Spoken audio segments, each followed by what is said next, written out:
ఎమ్మెగనూరులో పిడుగుపాటు, యువకుడికి తీవ్రమైన గాయాలు, హుటాహుటిన ప్రభుత్వ ఆసుపత్రికి తరలింపు.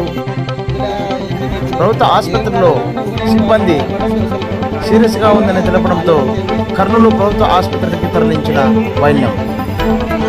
కర్నూలు జిల్లా ఎమ్మెగనూరు రివర్స్ కాలనీ నందు పిడుగుపాటు దెబ్బకు ఒక యువకుడు స్పృహ కోల్పోయాడు. తీవ్రమైన గాయాలతో స్పృహ కోల్పోయిన యువకుడిని ప్రభుత్వ ఆసుపత్రికి తరలించుండగా హుటాహుటిన కర్నూలు ప్రభుత్వ ఆసుపత్రికి తరలించాలని డాక్టర్లు సిఫార్సు చేయడంతో అంబులెన్స్లో యువకుడిని హుటాహుటిన కర్నూలు ప్రభుత్వ ఆసుపత్రికి తరలించారు. Breaking news, stay on TV.